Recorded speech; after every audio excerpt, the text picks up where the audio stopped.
இங்கே கூடியிருக்கின்ற செய்தியாளர்களுக்கும் என்னுடைய மாலை வணக்கங்கள். நான் வைத்தியர் வாசன் ரத்னசிங்கம், அரச மருத்துவ அதிகாரிகள் சங்கத்தினுடைய மத்திய குழு மற்றும் ஊடக குழு உறுப்பினராக கடமையாற்றுகின்றேன். இன்றைய தினம் நாங்கள் பிரதானமாக செய்தியாளர் மாநாட்டை நடத்துவதன் நோக்கம் என்னவெனில், தற்பொழுது இந்த மருத்துவ நிர்வாக சேவை பிரிவு வைத்தியர்கள் அவர்களுடைய நியமனம், அதே போன்று அவர்களுக்கு கிடைக்கின்ற வரப்பிரசாதங்கள், இடமாற்றம், பதவியர்வு, அவற்றிலே ஏற்படுகின்ற அரசியல் தலையீடுகளால் பாதிக்கப்பட்டிருக்கின்றமை போன்ற விடயங்கள் சம்பந்தமாக ஊடகங்களுக்கு கருத்து தெரிவிப்பதற்கான இந்த செய்தியாளர் மாநாட்டை நாங்கள் நடத்துகின்றோம். இதிலே பிரதானமாக உங்களுக்கு தெரிந்த வகையில் அரச மருத்துவ அதிகாரிகள் சங்கம் என்ற ரீதியில் வைத்தியர்களுடைய சேவையிலே 3 பிரதான பிரிவுகளாக வைத்தியர்கள் பிரிக்கப்பட்டு இந்த சுகாதார சேவையை மிகவும் சீராக வினத்திறனாக நடாத்துவதற்கு செயற்படுத்தப்பட்டு வருகின்றது. அதிலே விசேட வைத்திய நிபுணர்கள், தர வைத்தியர்கள் மற்றும் மருத்துவ நிர்வாக சேவை உத்தியோகத்தர்கள் போன்ற பிரிவினை கொண்டு இந்த சுகாதார சேவையானது செயற்படுத்தப்பட்டு வருகின்றது. இதிலே பிரதானமாக மருத்துவ நிர்வாக சேவை பிரிவிலே 2 பிரிவுகள் காணப்படுகின்றன. மற்ற பிரிவுகளை நாங்கள் எடுத்து பார்க்கும் பொழுது விசேட வைத்திய நிபுணர்களிலே 1 பிரிவே காணப்படுகின்றது, தர வைத்தியர்களிலே 1 பிரிவே காணப்படுகின்றது. ஆனால் எல்லாவற்றிற்கும் மாறாக மருத்துவ நிர்வாக சேவை உத்தியோகத்தர்களிலே 2 பிரிவுகள் காணப்படுகின்றன. ஒன்று பிரதி நிர்வாக பிரிவு, அடுத்ததாக சிரேஷ்ட நிர்வாக பிரிவு என்று 2 பிரிவுகள் காணப்படுகின்றன.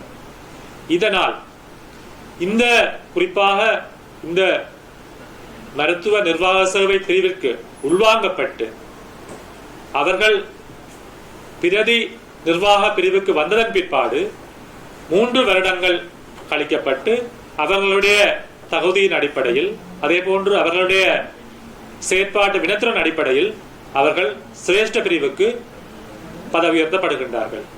ஆகவே இவ்வாறு இந்த பொறிமுறை காணப்படுவதன் காரணமாக, குறிப்பாக கடந்த 2007ஆம் ஆண்டு வருடம் இந்த மாற்றம் இடம்பெற்றதனால், குறிப்பாக வைத்திய மருத்துவ சேவை யாப்பிலே இடம்பெற்ற மாற்றம் காரணமாக இந்த பிரிவுகள் உருவாக்கப்பட்டு அதனூடாக அவர்களுடைய பதவியர்களும் வழங்கப்பட்டு வருகின்றன.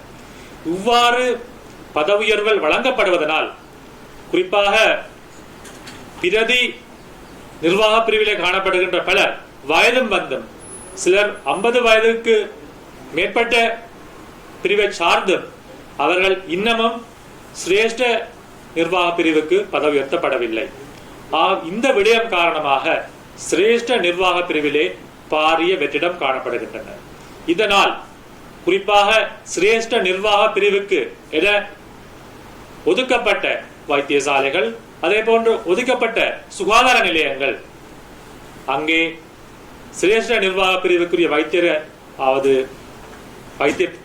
தலைவர்கள் இல்லாத காரணத்தினால் அங்கு சரியான சுகாதார சீரான சேவையானது இடம்பெறவில்லை. இந்த விடயம் சம்பந்தமாக அரச மருத்துவ அதிகாரிகள் சங்கத்தினுடைய மத்திய குழு கடந்த 3ஆம் தேதி கூடியது. அந்த மத்திய குழு கூட்டத்திலே நாங்கள் இந்த விடயங்கள் சம்பந்தமாக தெளிவாக அலசி ஆராய்ந்தோம்.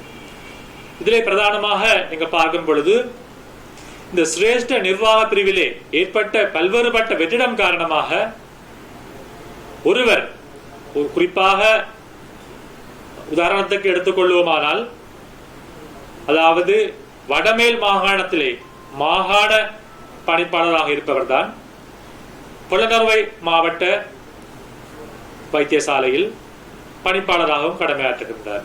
அதே போன்று புலனறுவை மாவட்டத்தில் இருக்கின்ற விசேட சிறுநீரக வைத்தியசாலையிலும் பணிப்பாளராக கடமையாற்றுகின்றார். ஆகவே இவ்வாறு 3 நிறுவனங்களை, 3 ஸ்தாபனங்களை நிர்வகிக்கும் பொழுது அங்கே சரியான முறையில் அவர்களுடைய தொழிற்பாட்டை, அவர்களுடைய வேலையை செய்ய முடியாத நிலை ஏற்படுகின்றது. இதனால் மேற்குறிப்பிடப்பட்ட நிலையங்களிலே சேவை குறைபாடு ஏற்படுவதற்கான சாத்தியக்கூறுகள் அதிகமாக இருக்கின்றன. அத்தோடு கொழும்பு ரிட்வே சிறுவர் வைத்தியசாலையில் பணிப்பாளராக இருக்கின்றவரே சுகாதார அமைச்சிலே பிரதி சுகாதார சேவைகள் பணிப்பாளர் நாயகமாகவும் கடமையாற்றுகின்றார். ஆகவே இவ்வாறு ஒருவர் 2 பதவிகளையும் நிர்வகிக்கும் பொழுது அங்கே சரியான விதத்தில் 2 கடமைகளையும் 2 பொறுப்புகளையும் அவரால் நிறைவேற்ற முடியாத நிலை காணப்படுகின்றது. ஆகவே இவ்வாறு மாற்றங்கள் இடம்பெறும் பொழுது சுகாதார சேவையிலே பாரிய வீழ்ச்சி ஏற்படக்கூடிய சாத்தியக்கூறுகள் காணப்படுகின்றன. இதனால் தான் தற்பொழுது கிட்டத்தட்ட 80க்கு மேற்பட்ட சுகாதார நிலையங்களில் பதில் பணிப்பாளர்களோ அல்லது பதில் வைத்திய ஆட்சியர்களாக தான் கடமையாற்றுகின்றார்கள். இவருக்கு நிரந்தர நியமனம் இன்னும் கிடைக்கவில்லை. ஆகவே இந்த விடயங்கள் சம்பந்தமாக கடந்த 3ஆம் தேதி கூடிய அரசு மருத்துவ அதிகாரிகள் சங்கத்துடைய மத்திய குழு தீர்க்கமாக கலந்துரையாடியது. ஆகவே இந்த கலந்துரையாடலிலே நாங்கள் முடிவு எடுத்த விடயம் என்னவெனில்,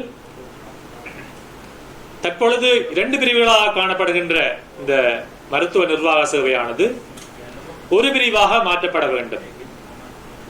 இவ்வாறு ஒரு பிரிவாக மாற்றப்படும் பொழுது இந்த பிரதி நிர்வாக சேவை பிரிவில் இருக்கின்ற வைத்தியர்கள் சிரேஷ்ட நிர்வாக பிரிவிற்கு மாற்றப்படக்கூடும். அவர்களுக்கு அந்த பதவிகளை வழங்கப்படக்கூடும்.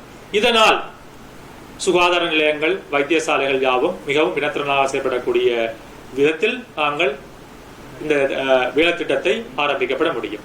அத்தோடு இந்த சில வரப்பிரசாதங்கள் சிரேஷ்ட நிர்வாக பிரிவுக்கே காணப்படுகின்றன. ஆகவே இந்த வரப்பிரசாதங்களை குறிப்பாக அவர்களுடைய நியமனம், பதவியுயர்வு, இடமாற்றம் மற்றும் அவர்களுக்கு கிடைக்கின்ற வரப்பிரசாதங்கள் என்பன யாவும் 2 பிரிவுக்கும் சீராக சமமாக கிடைக்கும் அளவுக்கு நாங்கள் இந்த சேவையை மாற்ற வேண்டும்.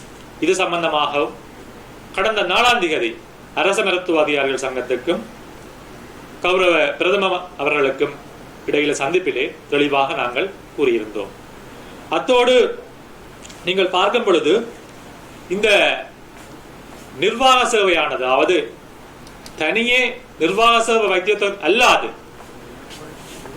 தர வைத்தியர்கள் அதே போன்று விசேட வைத்திய நிபுணர்களும் இந்த நிர்வாக சேவையை திறம்பட ஆற்றி வருகின்றார்கள். குறிப்பாக பிரதேச வைத்தியசாலைகளிலே மாவட்ட வைத்திய அதிகாரியாக கடமையாற்றுகின்றவர்கள், சுகாதார வைத்திய அதிகாரியாக கடமையாற்றுகின்றவர்கள், வைத்திய பொறுப்பு அதிகாரியாக கடமையாற்றுகின்ற பலர் இந்த நிர்வாக சேவையை, வைத்திய நிர்வாக சேவையை மிகவும் திறம்பட செயலாற்றி வருகின்றார்கள். ஆகவே இவர்களுக்கும் இந்த நிர்வாக சேவை வைத்திய பிரிவிலே உள்ளீர்க்கப்படுவதற்கான சந்தர்ப்பம் வழங்கப்பட வேண்டும் என்று அரச மருத்துவ அதிகாரிகள் சங்கத்துடைய மத்திய குழுவிலே முடிவெடுக்கப்பட்டது. அத்தோடு இங்க பார்க்கும் பொழுது இந்த வைத்திய நிர்வாக சேவையை மேலும் வினத்திறனாக மாற்றுவதற்கு ஒரு தகுந்த பொறிமுறை ஒன்றை உருவாக்கப்பட வேண்டும்.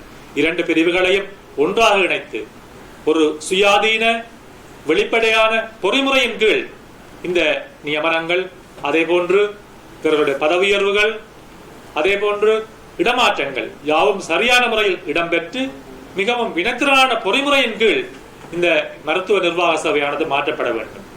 அத்தோடு கடந்த காலங்களில் அரசியல் பழிவாங்கலுக்கு உட்பட்ட பல நிர்வாக சேவை வைத்திய உத்தரவுகள் காணப்படுகின்றார்கள். குறிப்பாக அவர்களுடைய நேர்முக பரீட்சையில் வழங்கப்பட்ட புள்ளிகள் வேண்டுமென்றே மாற்றப்பட்டு அவர்களுக்கு சரியான முறையில் பதவி உயர்வுகள் வழங்கப்படவில்லை.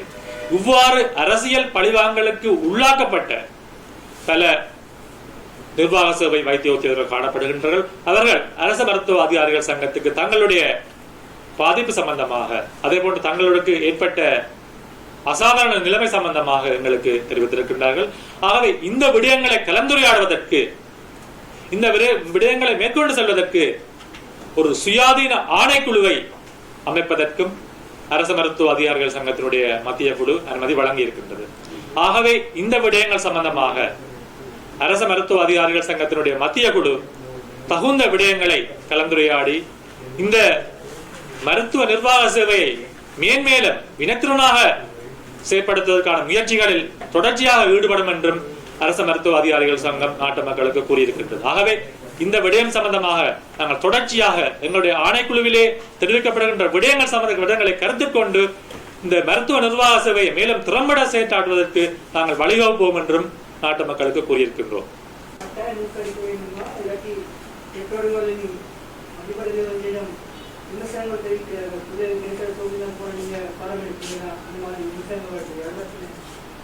அதாவது இந்த தடுப்பூசிகள் வழங்கும் திட்டம் தொடர்பாக இந்த செயற்பாடுகள் எவ்வாறு அமைய வேண்டும் என்று கடந்த வருடம் அக்டோபர் மாதம் அரச மருத்துவ அதிகாரிகள் சங்கம் ஒரு தெளிவான வழிகாட்டியை சுகாதார அமைச்சுக்கும் அதே போன்று அதிமேத ஜனாதிபதிகளுக்கும் வழங்கியிருந்தது.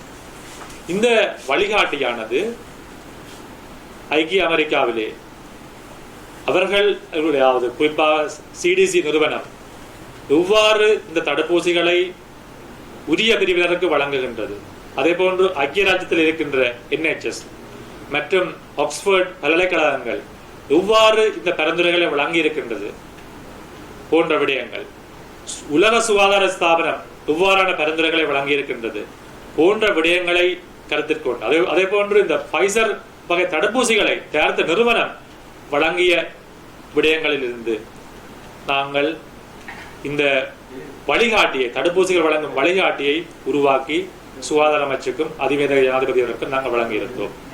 ஆகவே இந்த வழிகாட்டியிலே குறிப்பிட்ட விடயம் என்னவெனில், இந்த நோயானதால் தடுப்பூசிகள் நாங்கள் வழங்கும் பொழுது தடுப்பூசிகளினால் மரணம் தடுக்கப்படுகின்றது, அதே போன்று தொற்றினுடைய பரம்பல் குறைக்கப்படுகின்றது. தொற்றினுடைய பரம்பல் குறைக்கப்பட வேண்டுமாயின் நாட்டு மக்கள் 70% அதிகமானவர்கள் இந்த தடுப்பூசியை பெற்றிருக்க வேண்டும். ஆகவே இந்த விடயங்களை அடிப்படையாக கொண்டு பார்க்கும் பொழுது தற்பொழுது 12 வயதுக்கு மேற்பட்ட சகல பிரிவினருக்கும் தடுப்பூசிகளை வழங்குவது அவசியமாகின்றது.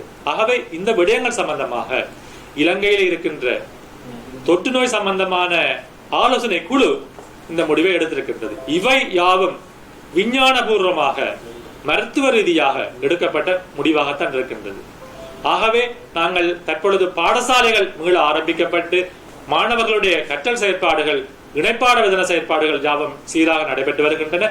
இந்த நிலையிலே 12 வயதுக்கு மேற்பட்ட சகலருக்கும் நாங்கள் தடுப்பூசிகளை வழங்கும் பொழுது, குறிப்பாக 12 வயதுக்கும் 15 வயதுக்கும் இடைப்பட்ட மாணவர்களுக்கு தடுப்பூசிகளை வழங்கும் பொழுது இந்த நோயானது அவர்களை பாதிக்காது நாங்கள் தடுக்கப்பட முடியும்.